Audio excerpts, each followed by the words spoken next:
Pennsylvania County? I'm a junior at Colgan. Junior at Colgan. And so, are you taking in-person classes? Are Yes. you back in person? I'm glad to be What's back. that like for you now after virtual classes in 2020 and in 2021?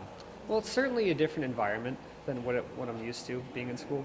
I mean, wearing masks and I mostly just the mask wearing. I mean, social distancing, they've somewhat relaxed, but with mask wearing, it just feels different. Like it's almost like you're still separated. I miss seeing people's faces.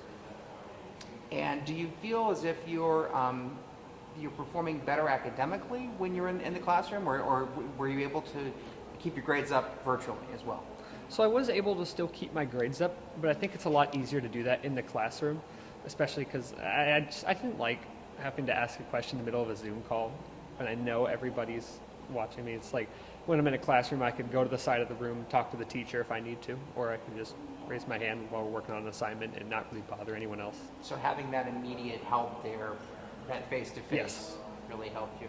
Have you reviewed any of the 5-year plan the county school division is talking about that is supposedly supposed to help students? Yes, so I looked at section 2 regarding positive climate and culture. I noticed they mentioned in there a lot diversity. And as it stands, they include a lot of factors like gender, religion, race. But one thing I noticed that they didn't include was ideology, being tolerant towards the beliefs of others. And I recently did a study at school where I wore a Trump hat to measure and see how people would react, just to test tolerance. I didn't say anything, I didn't do anything like that, I just wore the hat. I had a lot of negative interactions from that, and I could conclude that there is an intolerance problem. So I met with a member of the school board. And Before you get there, when you say negative interactions, be more specific. What was said, what was done to you? So, real quick, I define a negative interaction in the study as basically any sort of nasty comment or some sort of rude gesture towards my expression of my beliefs. So they were a variety of comments. Some of them were online in the form of posts. Some of them were comments. I received from a nasty look up to a death threat. You received a death threat for wearing a Trump hat. Yes. Did your hat say Trump, or did it say "Make America Great Again"?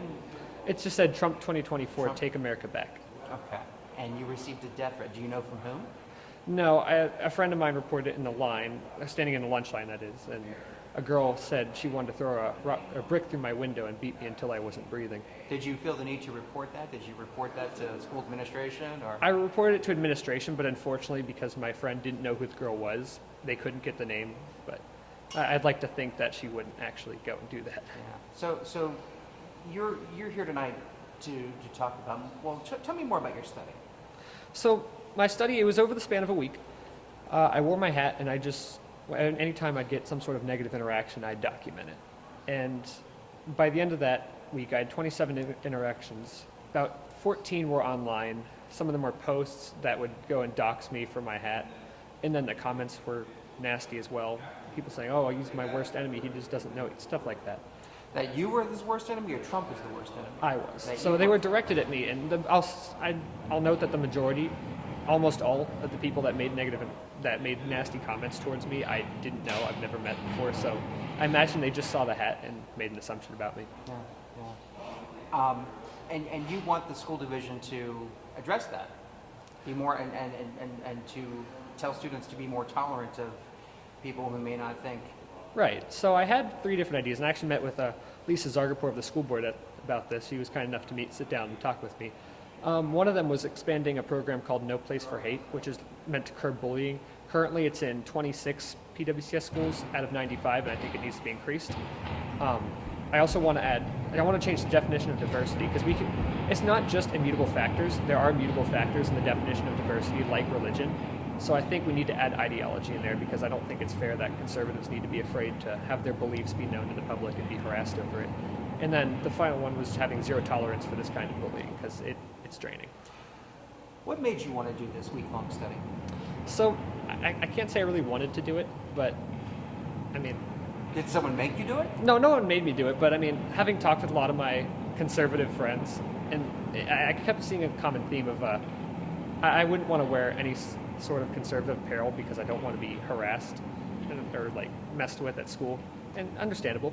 So I decided, I was thinking to myself, okay, if I do this, what's going to happen? People are going to say nasty things to me, maybe do nasty things. Thank God that didn't happen. But they could say nasty things. But I don't want to be friends with these people anyway if they're going to be saying that kind of stuff. So my friends are not going to leave me over this, so what do I have to lose? Is it common amongst your friends not to wear Trump hats, conservative, what some people might consider conservative apparel, maybe American flags, maybe the pen that you have on your lapel there? Do your friends choose not to wear that because of what they fear the reaction they might get? So American flags I see a bit, I see a good amount of American flags, but very conservative apparel that will express belief, like for instance if they're pro-life or pro-Trump, like you wouldn't see that very often if ever at school. Would you like that to change? Yes, I would. I just want people to be, I don't care what side of the aisle you're on. I want you to be able to express your beliefs because we have that right as guaranteed by the First Amendment of our Constitution. How old are you? 17. Wise beyond your years, sir. Thank you.